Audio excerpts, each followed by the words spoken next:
Okay, आज हम start करने जा रहे हैं CVS फार्माकोलॉजी का एक चैप्टर जिसका नाम है drugs used in heart failure. तो सबसे पहले हमें ये जानना ज़रूरी है कि हार्ट फेलियर होता क्या है। तो heart failure is a progressive disease of heart, जिसमें क्या होता है कि कार्डियक आउटपुट या amount of blood pumped by heart is इनएडिक्वेट for the body. तो इसको हम कह सकते हैं इनएडिक्वेट कार्डियक आउटपुट और द बॉडी डिमांड के लिए जो ब्लड होना चाहिए वो इनएडिक्वेट है। ठीक है, अब बेसिकली हार्ट फेलियर होता क्यों है या what are the causes of heart failure.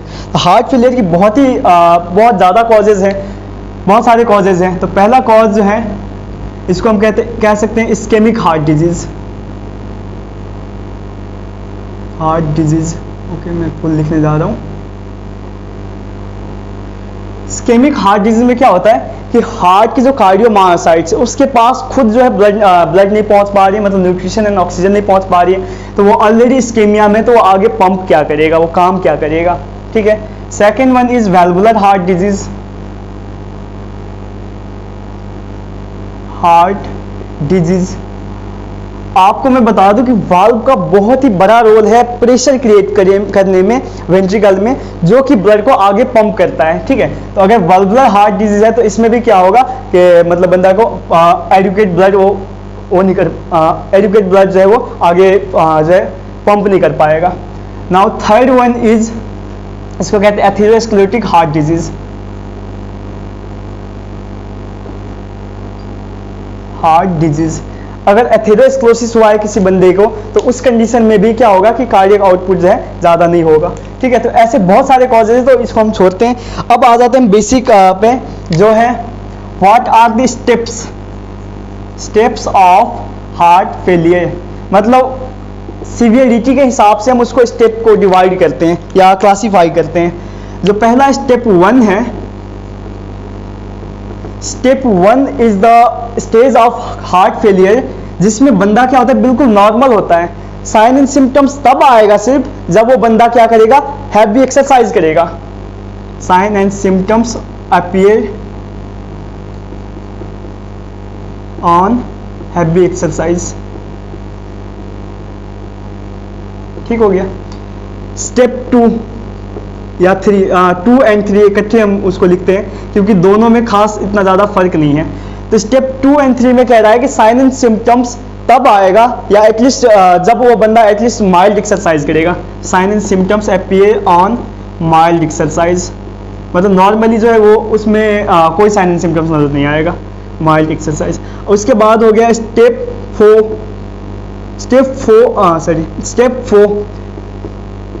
Step 4 कहता है कि ऐसा कंडीशन जिसमें बंदे में जो है sign and symptoms even at rest में भी नजर आता है। Sign and symptoms appear even on rest या इवन एट रेस्ट। ठीक है, तो ये था basic steps of heart failure.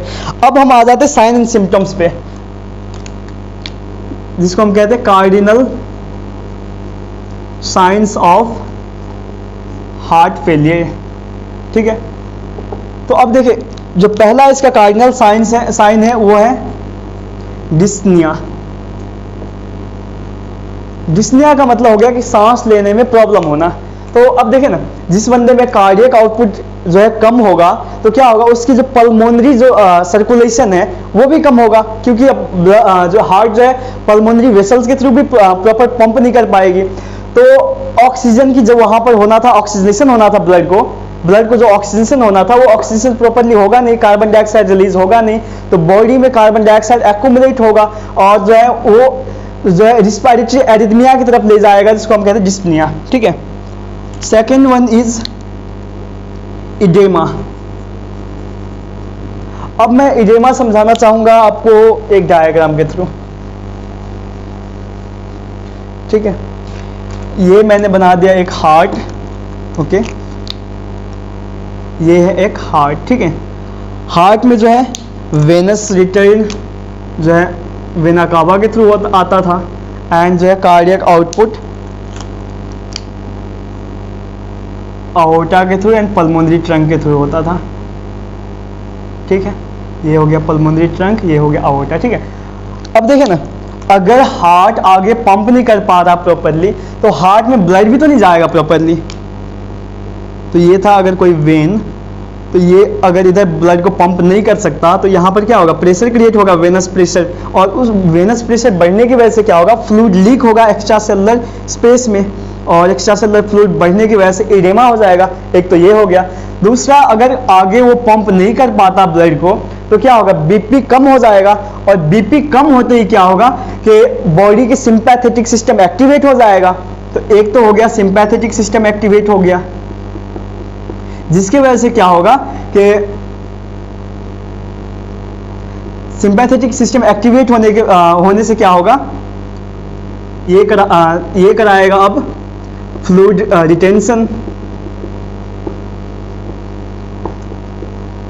And second जो है वो है रेनिन एंजियोटेंसिन एल्डोस्टेरोन सिस्टम। ये क्या कराएगा कि रेनिन के रिलीज को बढ़ा देगा, फिर वहां से एंजियोटेंसिन 1, एंजियोटेंसिन 2, फिर उसके बाद एल्डोस्टेरोन, और एल्डोस्टेरोन फाइनली क्या करेगा, सोडियम एंड वाटर रिटेंशन कराएगा। तो ये भी क्या करा दिया इसने, फ्लूइड रिटेंशन। और जब बॉडी में फ्लूइड ज्यादा होगा तो वो कैपिलरी या वेसल से निकल के जो है एक्स्ट्रासेलुलर स्पेस में भी चला जाएगा और एडेमा कराएगा। And the third one is fatigue.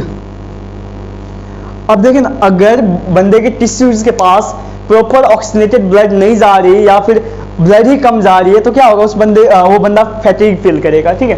तो ये है cardinal science of heart failure. इसके बाद हम बात कर लेते हैं कि पैथोफिजियोलॉजी क्या है हार्ट फेलियर की। तो पैथोफिजियोलॉजी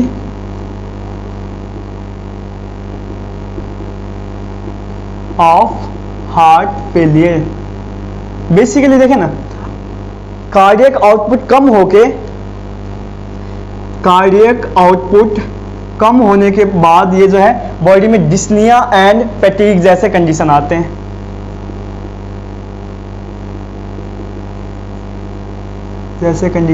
इसके बाद जो हार्ट फेलियर है, हार्ट फेलियर में हार्ट की कॉन्ट्रैक्टिलिटी कम होगी होती है, ठीक है।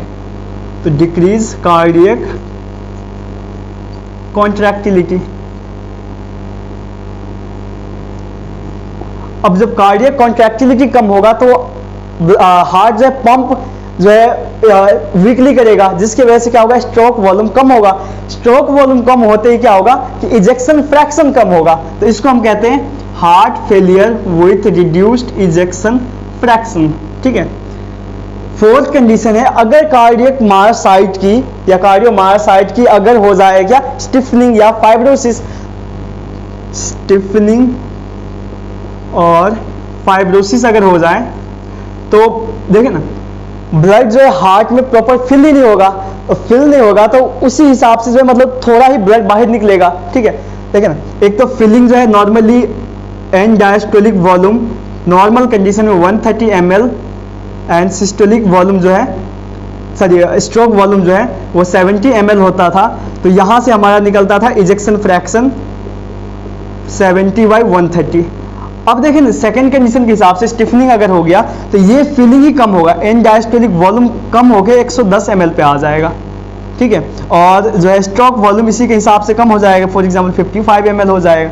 तो यहाँ से अगर हम ये निकालें तो इजेक्शन फ्रैक्शन जो है इसका और इसका तकरीबन बराबर हो जाएगा, मतलब इजेक्शन फ्रैक्शन जो है कांस्टेंट रह जाएगा, ठीक है। तो इसीलिए हम स्टिफनिंग ऑफ फाइब्रोसिस वाले कंडीशन को हम क्या कहते हैं, heart failure with preserve ejection fraction, ठीक है।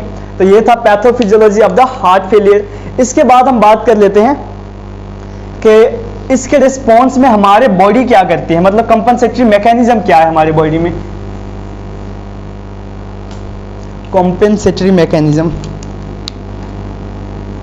या बॉडी कंपनसेशन क्या है, बॉडी कंपनसेशन। बॉडी के कंपनसेशन में देखें, सबसे पहले अगर कार्डियक आउटपुट कम हो रहा है, इसका मतलब बीपी कम हो रहा है। बीपी कम हो रहा है तो बॉडी में सिंपैथेटिक एक्टिविटी बढ़ जाएगी, इंक्रीज सिंपैथेटिक डिस्चार्ज या एक्टिविटी, पैथेटिक डिस्चार्ज सेकेंड काम क्या होगा, कार्डियक आउटपुट कम है तो रीनल परफ्यूजन कम हो रहा है, रीनल परफ्यूजन कम होते ही क्या होगा, रेनिन की रिलीज ज़्यादा हो जाएगी और वहाँ से रास सिस्टम एक्टिवेट हो जाएगा, रास एक्टिवेशन। ठीक है। तीसरा जो है कि अगर देखें ना हार्ट है, हार्ट में ब्लड आ रहे कंटिन्यूसली लेकिन ये पंप नहीं कर पा रहा है, तो क्या होगा, इसके जो आर्टेरियल वॉल है वो स्ट्रेच हो जाएगा और आर्टेरियल स्ट्रेचिंग की वजह से एक जो है पेप्टाइड निकलता है, उसको हम कहते हैं नाट्रियूरेटिक पेप्टाइड, पेप्टाइड्स जो कि arterial natriuretic peptide, type B natriuretic peptide, type C natriuretic peptide, even brain natriuretic peptide वगैरह निकालेगा। ठीक है। इसके बाद जो फोर्थ है, अगर देखें यहाँ पर बहुत ज़्यादा ब्लड है लेकिन वो आगे पंप नहीं कर पा रहा, तो और ऊपर से इसके जो कार्डियोमायोसाइट्स हैं उसमें कंटिन्यूअस स्ट्रेच है, तो कंटिन्यूअस स्ट्रेच को बचाने के लिए क्या करेगा, कार्डियोमायोसाइट्स की हाइपरट्रोफी या कार्डियक हाइपरट्रोफी कहते हैं, कार्डियक हाइपरट्रोफी करा देगा। ठीक है। तो बेसिकली ये है बॉडी जो कंपनसेट करती है हार्ट फेलियर के अगेंस्ट। ठीक है। अब इसके बाद हम पढ़ लेते हैं कि इसको ट्रीट करने के लिए जो ड्रग्स देते हैं या जो हम प्रोसीजर फॉलो करते हैं वो क्या, उसके जो स्ट्रैटेजी है वो क्या है, strategies to treat heart failure. देखिए ना, पहला स्ट्रैटेजी क्या है कि उस बंदे में पहले से जो है एक्स्ट्रा सेलुलर फ्लूइड वॉल्यूम ज़्यादा है या ओवरऑल फ्लूइड वॉल्यूम भी ज़्यादा है, तो हम ये क्या करेंगे, restriction of fluid intake, of fluid intake. इसका मतलब ये नहीं कि उसको बिल्कुल पानी पिलाना बंद कर देंगे, उसको कहेंगे कि तू जो नॉर्मल 1.5 से 2 लीटर पानी पीता था अब तो थोड़ा कम पिया कर। ठीक है। इसके बाद जो सॉल्ट था, सॉल्ट की इंटेक भी कम करा देंगे, तो restriction of dietary sodium intake. ठीक है। तीसरा चीज, हम उस बंदे को डायूरेटिक्स दे सकते हैं ताकि जो बॉडी में जो फ्लूइड एक्युमुलेट हुआ है, रिटेन हुआ है, उसको बाहर फेंक सके, तो डायूरेटिक्स दे सकते हैं।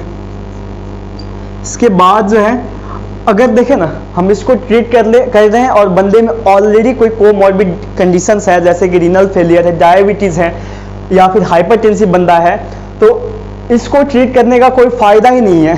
ठीक है। तो सबसे पहले हमें ट्रीट करना है कोमॉर्बिड कंडीशंस को, ट्रीटमेंट ऑफ कोमॉर्बिडिटी। ठीक है। तो बेसिकली ये था जो है strategy to treat heart failure. ठीक है। इसके बाद हम आ जाते हैं ड्रग्स पे। तो बेसिकली हम 7 या 8 कैटेगरी में ड्रग को क्लासीफाई करते हैं जो कि हार्ट फेलियर को ट्रीट करने में हेल्प करता है या जिसको हार्ट फेलियर ट्रीट करने के लिए यूज़ करते हैं। तो जो पहला कैटेगरी ऑफ ड्रग है उसको हम कहते हैं रास इनहिबिटर।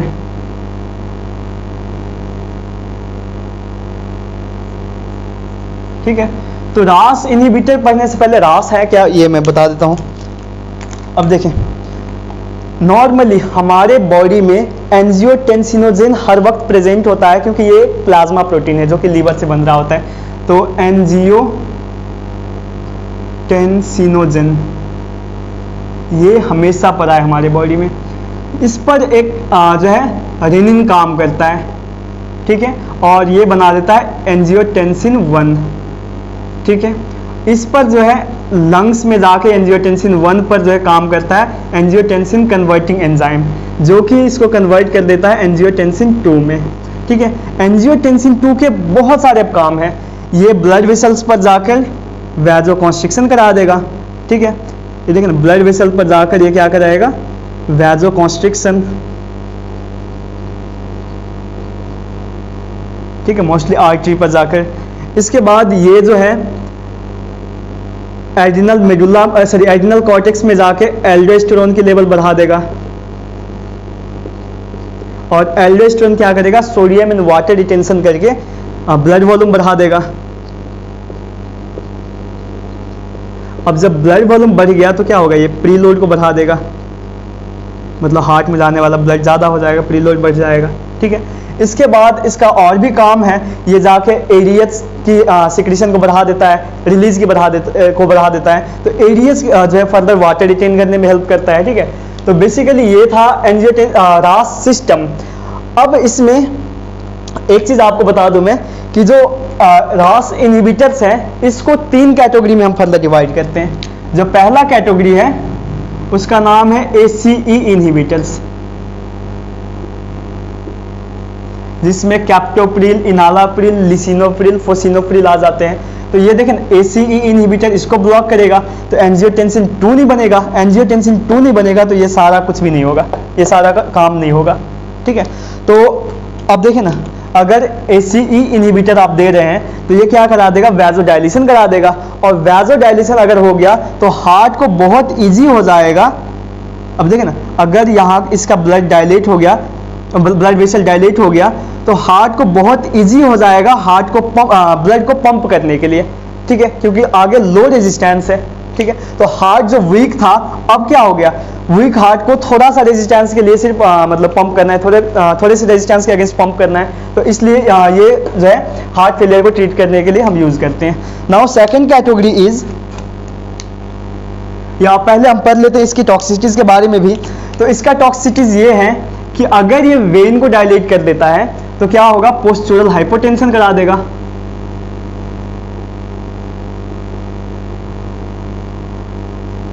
एक और काम देखें, ACE इनहिबिटर ब्लॉक, मतलब ACE इनहिबिटर ACE को ब्लॉक करेगा, वो एंजियोटेंसिन 2 नहीं बनने देगा, एल्डोस्टेरोन नहीं बनने देगा। और एल्डोस्टेरोन का काम था सोडियम रिटेंशन, सोडियम की रिटेंशन कराना एंड पोटासियम एक्सक्रीशन कराना।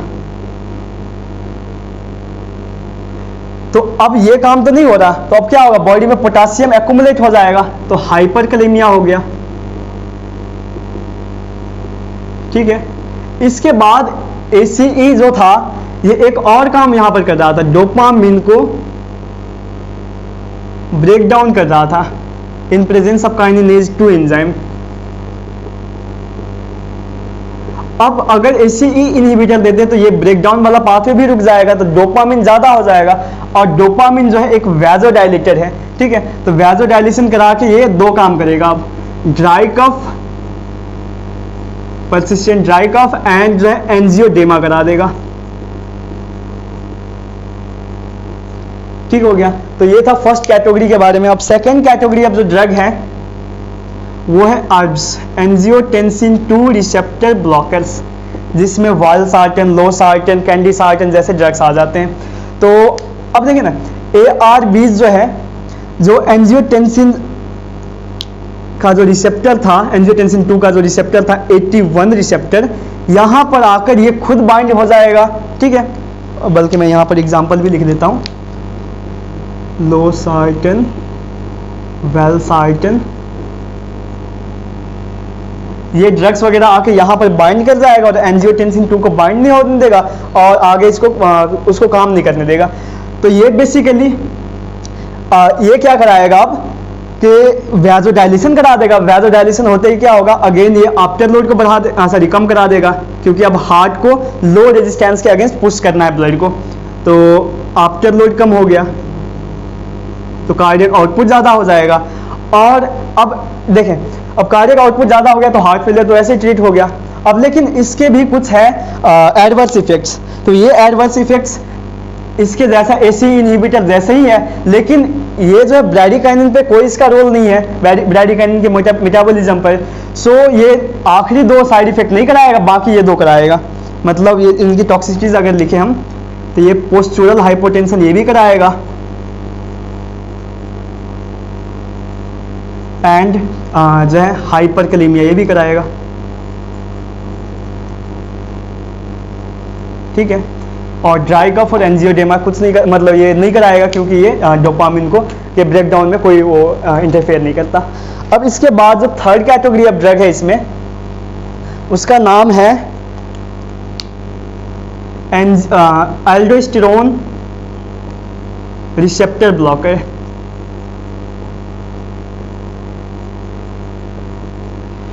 तो एल्डोस्टेरोन का जो रिसेप्टर था लेट DCT में जो वो क्या कराता था, सोडियम की रिटेंशन एंड पोटासियम की एक्सक्रीशन कराता था। तो अब ये जो एल्डोस्टेरोन रिसेप्टर ब्लॉकर है, जिसका एग्जांपल है स्पाइरोनोलैक्टोन एंड एप्लेरिनोन, ये ड्रग्स आके क्या करेगा, एल्डोस्टेरोन के रिसेप्टर को ब्लॉक कर देगा और एल्डोस्टेरोन जो काम करता था उस काम को रोक देगा। मतलब ये सोडियम की एक्सक्रीशन को बढ़ा देगा और पोटासियम की रिटेंशन को बढ़ा देगा। तो ये क्या कराएगा, इसका एडवर्स इफेक्ट हो गया हाइपरकैलेमिया। ठीक है, और अब आ जाते हैं इसकी टॉक्सिसिटीज पर।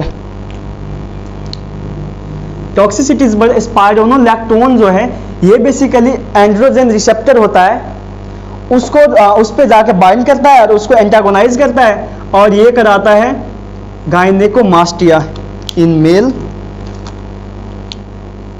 गायनेकोमास्टिया and amenorrhoea, dysmenorrhoea in female. ठीक हो गया, तो ये था रास इनहिबिटर के बारे में। Now second category of drugs पे हम चलते हैं, जिसका नाम है बीटा ब्लॉकर्स।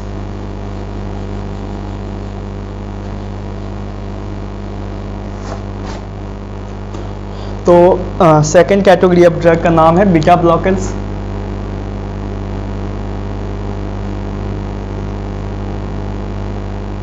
बीटा ब्लॉकर में मोस्ट कॉमनली हम यूज करते हैं मेटोप्रोलोल एंड कार्वेडिलोल।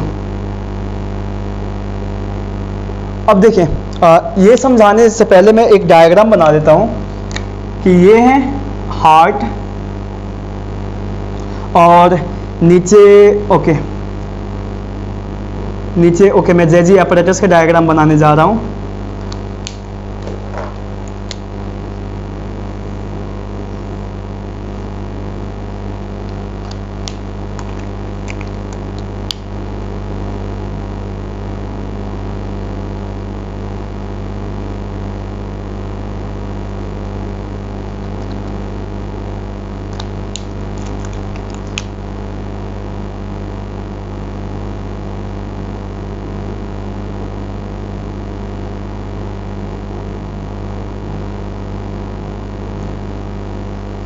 ये ऐसे करके यहाँ पर आएगा और ये हो गया जेजी apparatus। ठीक है, ये पूरे सिस्टम को हम जेजी apparatus कहेंगे।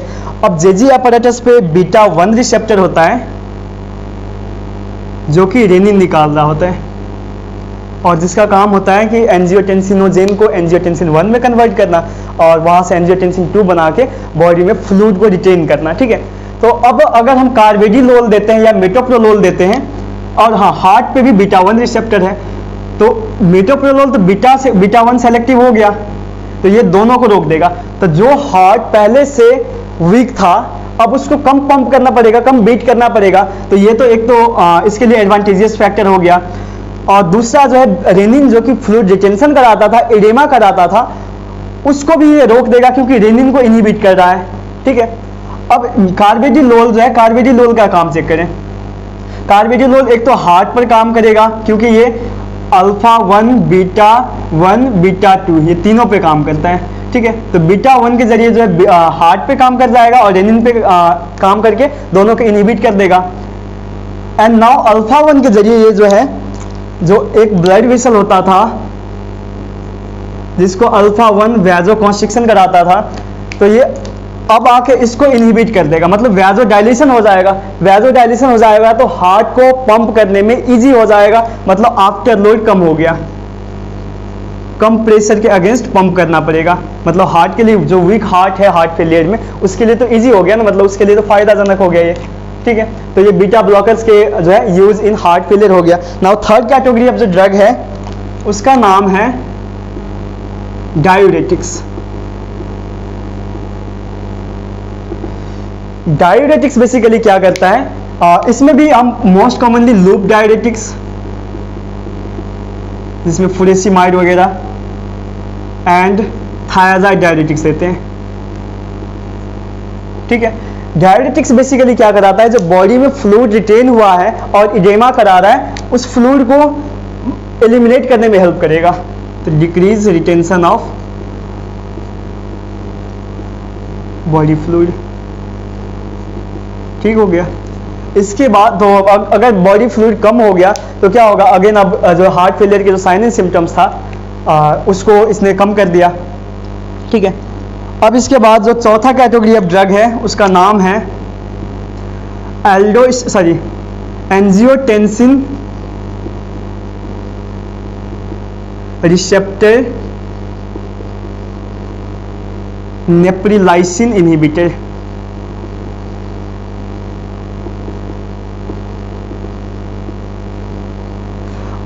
जिसमें आ जाता है सैक्यूबिट्रिल एंड वेलसार्टन की कॉम्बिनेशन, ठीक है। अब आपको सबसे पहले यह समझना जरूरी है कि नेप्रिलाइसिन है क्या। तो नेप्रिलाइसिन एक हमारे बॉडी का एंजाइम है जो कि angiotensin 1, 2, dopamine and नाइट्रियूरेटिक peptide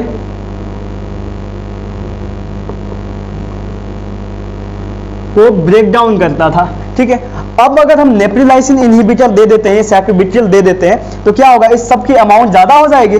mainly dopamine और नाइट्रियूरेटिक पेप्टाइड की अमाउंट ज्यादा हो जाएगी। और डोपामिन जो कि एक वैसोडाइलेटर है वो क्या कराएगा, आफ्टर लोड को कम करा देगा, जिसकी वजह से हार्ट को अब पंप करना इजी हो जाएगा। और नाइट्रियूरेटिक पेप्टाइड क्या कराएगा, नाइट्रियूरेसिस एंड डायूरेसिस करा देगा, जिसकी वजह से बॉडी में फ्लूइड जो एक्युमुलेट हुआ था उसको जो है निकालने में हेल्प कर देगा, ठीक है। तो ये था एंजियोटेंसिन रिसेप्टर नेप्रिलाइसिन इनहिबिटर के बारे में। अब इसके बाद हम फिफ्थ कैटेगरी ऑफ ड्रग के बारे में पढ़ लेते हैं।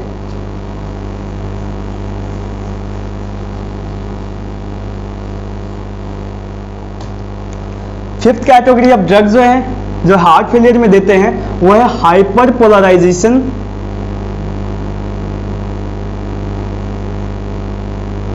Activated nucleotide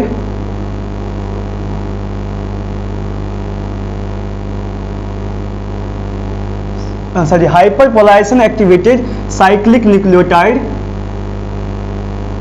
nucleotide channel blocker, इसको हम HCN चैनल ब्लॉकर भी कहते हैं,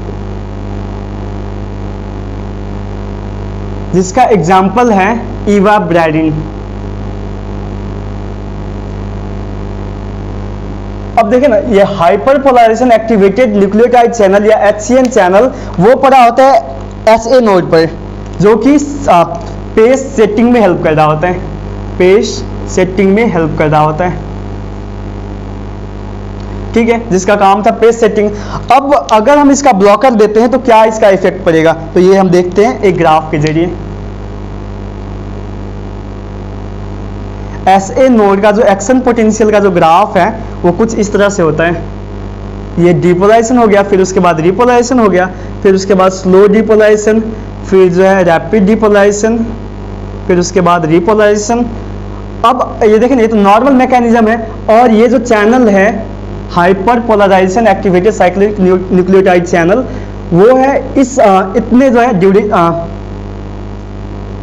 ये है 2 बीट के दरमियान के ड्यूरेशन के लिए रिस्पॉन्सिबल, ठीक है। इसको हम सोडियम करेंट चैनल भी कहते हैं, ठीक है, क्योंकि जब हाइपर पोलराइजेशन होता है तो सोडियम ये चैनल एक्टिवेट हो जाएगा, सोडियम अंदर आने लगेगा और ये जो है डिपोलाइजेशन कराएगा स्लो। अब अगर हम इसकी ब्लॉकर देते हैं तो क्या होगा, ये जो डिपोलाइजेशन है प्रोलॉन्ग हो जाएगा, ठीक है।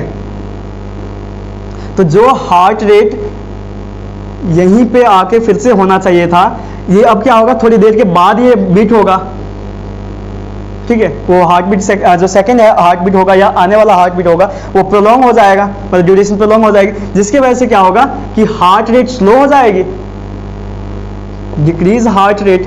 और हार्ट रेट स्लो होते ही देखे ना, अब वीक हार्ट है पहले से, अब उसके लिए क्या हो जाएगा, ये तो एडवांटेजेस फैक्टर हो गया कि हार्ट रेट स्लो हो गया। तो इस तरीके से हम जो है ये इवाब्रेडिन या HCN चैनल ब्लॉकर जो है हम दे सकते हैं हार्ट फेलियर के पेशेंट में, ठीक है। इसके बाद जो 6th कैटेगरी ऑफ ड्रग है उसका नाम है वैसोडाइलेटर और वेनोडाइलेटर, वैसोडाइलेटर एंड बल्कि कहते हैं डायलेटर्स एंड वेनोडाइलेटर्स। ये जो ऑर्गेनिक नाइट्रेट है जो कि हम एंजाइना के पेशेंट को देते हैं, तो वो एक्चुअली वेनो सेलेक्टिव ज़्यादा है, मतलब वेन के लिए उसकी एफिनिटी ज़्यादा है, तो वो वेन को डायलेट कराएगा। अब जब वेन, ये हार्ट था, अगर वेन डायलेट हो जाएगा तो क्या होगा, ब्लड जो है वेन में अकुमुलेट हो जाएगा, हार्ट में कम ब्लड आएगा। हार्ट में जब कम ब्लड आएगा तो हार्ट को पंप कम करना पड़ेगा, जिसकी वजह से क्या होगा कि ये हार्ट फेलियर को के सिम्टम्स को थोड़ा कम कर देंगे। इसके बाद अगर हम आर्टेरियोलर डायलेशन या वैसोडाइलेटर देते हैं, जैसे कि वैसोडाइलेटर में हो गया हाइड्रालाजिन, अगर हम हाइड्रालाजिन दे देते हैं तो वो क्या कराएगा, आर्टरीज को डायलेट करा देगा, जिसकी वजह से क्या होगा कि आफ्टर लोड कम हो जाएगी। इसका मतलब क्या हो गया कि हार्ट को कम प्रेशर के अगेंस्ट पंप करना पड़ेगा ब्लड को, ठीक है। तो ये जो है हार्ट फेलियर के पेशेंट के लिए और अच्छी बात हो गया कि उसको अब उसके हार्ट को कम काम करना पड़ेगा, ठीक है। और अच्छा, ये हो गया वेनोडाइलेटर में नाइट्रेट था, ठीक है। अब इसकी जो टॉक्सिसिटीज या साइड इफेक्ट्स हैं वो ऐसे हैं कि नाइट्रेट जो है हाइपोटेंशन कराता है, पोस्टूरल हाइपोटेंशन, टैकीकार्डिया या उसको हम रिफ्लेक्स टैकीकार्डिया कहते हैं, टैकीकार्डिया कराता है। लेकिन ये हाइड्रालाजिन है, ये कराता है हाइड्रालाजिन इंड्यूस्ड लूपस एरिथेमेटस, ठीक हो गया। इसके बाद अब हम बात कर लेते हैं 7th category of drug.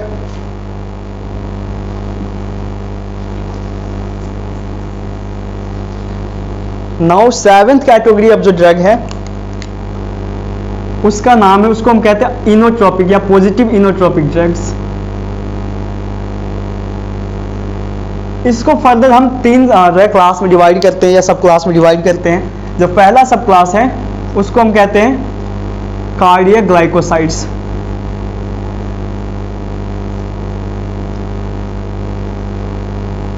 Cardiac glycosides basically इसको हम ग्लाइकोसाइड इसलिए कहते हैं क्योंकि मोस्ट ऑफ दी जो इस कैटेगरी में जो आने वाले ड्रग्स हैं उसके साथ शुगर रेजिड्यू जुड़ा होता है। इसको हम डिजिटालिस भी कहते हैं क्योंकि ये डिजिटालिस प्लांट या फॉक्स ग्लोव प्लांट है, उससे निकाला जाता है, ठीक है। अब ये बेसिकली काम इसके मैकेनिज्म ऑफ एक्शन समझने से पहले हमें नॉर्मल जो कार्डियक मायोसाइट है उसकी कॉन्ट्रैक्शन कैसे होती है वो समझना जरूरी है। तो मैं यहाँ पर एक कार्डियक मायोसाइट की डायग्राम बना रहा हूँ और यहाँ पर मैं रिसेप्टर दिखा रहा हूँ 3, ठीक है, या सॉरी चैनल्स दिखा रहा हूँ 3। ये हैं सोडियम पोटासियम एटीपेज जो कि क्या करता है 3 सोडियम को बाहर फेंकेगा एंड 2 पोटासियम को अंदर लाएगा, ठीक है। इसके बाद अब देखें सोडियम बाहर निकल गया तो अंदर क्या हो जाएगा, सोडियम की डेफिशिएंसी, और बाहर सोडियम ज़्यादा हो जाएगा। तो यहाँ पर एक होता है चैनल जिसको हम कहते हैं NCX, सोडियम कैल्शियम एक्सचेंजर। ये क्या करता है कि सोडियम को along the concentration gradient move करने में हेल्प करता है और कैल्शियम को अगेंस्ट कंसंट्रेशन ग्रेडियंट फेंकता है, ठीक है। अब कैल्शियम एक और चैनल यहाँ पर होता है, उसको हम कहते हैं L type, voltage gated L type calcium channel, voltage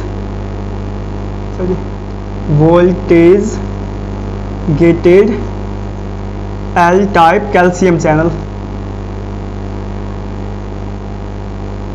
ठीक है। ये क्या करता है कि कैल्शियम को अंदर लाने में हेल्प करता है, ठीक है। अब जब इंट्रासेलुलर कैल्शियम बढ़ गया तो इसकी 2 फेट है यहाँ पर, या तो वो ट्रोपोनिन के साथ मिलके कॉन्ट्रैक्शन कराए या फिर ये जो स्मूथ एंडोप्लाज्मिक रेटिकुलम या सार्कोप्लाज्मिक रेटिकुलम है वहाँ पर जाके स्टोर हो जाए चुपचाप, ठीक है। तो स्टोर ऐसे नहीं होगा, स्टोर के लिए यहाँ पर एक प्रोटीन चाहिए होती है या चैनल प्रोटीन चाहिए होती है और ATP चाहिए होता है। तो ATP के प्रेजेंस में सरका प्रोटीन SERCA कैल्शियम को अंदर ले लेगा। अब जब ज़रूरत पड़ेगी तो कैल्शियम को ये बाहर निकालेगा थ्रू कैल्सिक्विट्रिन प्रोटीन, ठीक है। क्या नाम है, कैल्सिक्विट्रिन, CALS, ठीक है। अब बाहर निकल के कॉन्ट्रैक्शन को बढ़ा देगा, ठीक है। अब देखें कार्डियक ग्लाइकोसाइड बेसिकली क्या करता है ये सोडियम पोटासियम एटीपेज को आके ब्लॉक कर देता है।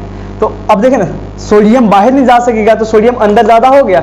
इसके वजह से क्या होगा कि अब जो सोडियम बाहर से अंदर आ रहा था, अब ऑलरेडी अंदर ज़्यादा है तो सोडियम बाहर से अंदर आएगा ही नहीं, तो कैल्शियम बाहर नहीं जाएगा, अंदर कैल्शियम की अमाउंट ज़्यादा हो जाएगी, जिसकी वजह से क्या होगा कि हार्ट की कॉन्ट्रैक्टिलिटी बढ़ जाएगी, मतलब जो है फोर्स ऑफ कॉन्ट्रैक्शन बढ़ जाएगा। ठीक है, तो इसको हम कहेंगे इंक्रीज कॉन्ट्रैक्टिलिटी। इतना ही नहीं, कार्डियक ग्लाइकोसाइड का एक डायरेक्ट इफेक्ट भी है सिंपैथेटिक नर्वस सिस्टम पर। तो ये क्या करेगा, डिक्रीज सिंपैथेटिक डिस्चार्ज। ठीक है, तीसरा काम क्या करेगा, ये पैरासिम्पैथेटिक या वैगल टोन को बढ़ा देगा, इंक्रीज वैगल टोन, मतलब ये हार्ट रेट को कम कर देगा लेकिन कॉन्ट्रैक्टिलिटी को बढ़ा देगा। ठीक है, इसके बाद आखिरी काम ये क्या करता है, डिक्रीज कंडक्शन वेलोसिटी ऑफ या वाया एवी नोड। ठीक है, तो इसको हम ऐसे भी कह सकते हैं कि ये पॉजिटिव इनोट्रोपिक है लेकिन ये नेगेटिव क्रोनोट्रोपिक एंड नेगेटिव ड्रोमोट्रोपिक है। ठीक है, तो इस तरीके से ये क्या करता है कि ये हार्ट फेलियर के पेशेंट में को ये हेल्प करता है, मतलब उसको नॉर्मल करने में। ठीक है, इसके बाद हम बात कर लेते हैं इसके टॉक्सिसिटीज के बारे में। तो एक चीज आप याद रखें, बॉडी में पोटासियम की लेवल नॉर्मल होना बहुत जरूरी है कार्डियक ग्लाइकोसाइड को देने के लिए, क्योंकि कार्डियक ग्लाइकोसाइड की जो थेराप्यूटिक विंडो है ये बहुत ही नैरो है, मतलब जल्द ही ये टॉक्सिसिटी की तरफ जा सकता है, और हाइपोकैलेमिया इसको और ज्यादा प्रमोट करती है टॉक्सिसिटीज की तरफ जाने के लिए। ठीक है, मतलब इसको हम कहेंगे हाइपोकैलेमिया प्रोमोट्स डिजिटालिस टॉक्सिसिटी या प्रेसिपिटेट्स डिजिटालिस टॉक्सिसिटी। ठीक है, अब टॉक्सिसिटी के बाद इसमें साइलेंट सिम्टम्स क्या आएगा, तो साइलेंट सिम्टम्स ये आएगा, ब्रैडिकार्डिया हो जाएगा उस बंदे में। उसके बाद क्या होगा कि डिजीनेस, उसके बाद नोजिया, वॉमिटिंग जैसे साइलेंट सिम्टम्स हो जाएगा। ठीक है, तो ये हो गया 7 कैटेगरी ड्रग के फर्स्ट सब क्लास। नाउ सेकेंड सब क्लास जो है वो है बीटा एगोनिस्ट। ठीक है, नाउ सेकंड कैटेगरी अब जो ड्रग है उसको हम कहते हैं बीटा एगोनिस्ट्स। इसमें हम जो है डोब्यूटामिन एंड डोपामिन देते हैं। नाउ इसका थर्ड जो कैटेगरी है उसका नाम है फॉस्फोडाइस्टरेज inhibitor.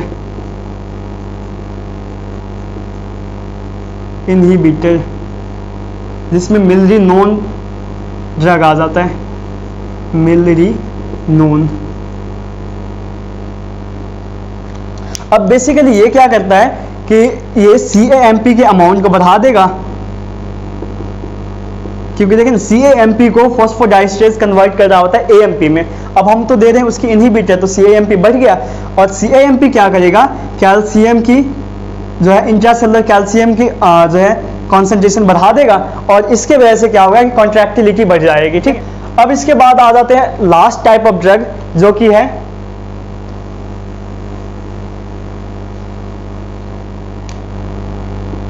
Recombinant B type नाइट्रियूरेटिक peptide, इसको हम BNP भी कहते हैं, रिकॉम्बिनेंट BNP, जिसमें आ जाता है निसेरिटाइड जैसे ड्रग। ये क्या कराता है, बेसिकली नाइट्रियूरेसिस एंड डायोडेसिस करा के सिम्टम्स को रिलीव करवाता है। ठीक है, तो बेसिकली ये था drugs used in heart failure.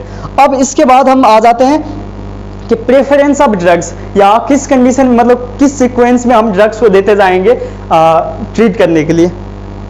तो सबसे पहले हम उस ऑर्डर में बात कर लेते हैं। Okay, order of therapy. सबसे पहले हम देते हैं ACE इनहिबिटर्स। अगर इससे सिम्टम्स रिलीव हो गया तो सही है, नहीं तो इसके साथ हम ऐड कर देते हैं ACE इनहिबिटर के साथ ऐड कर देते हैं ARBs। अगर इससे हो गया सही तो ठीक है, नहीं तो इसके साथ ही हम फिर ACE इनहिबिटर के साथ ही हम ऐड कर देते हैं बीटा ब्लॉकर्स। अगर बीटा ब्लॉकर से भी नहीं हुआ तो फिर डिजिटॉक्सिन या डिजिटालिस। अगर इससे भी नहीं हुआ तो एट द एंड इवाब्रेडिन देते हैं। ठीक है, तो ये था बेसिकली ऑर्डर ऑफ थेरापी। ठीक है, तो ये था all about drugs used in heart failure. Thank you.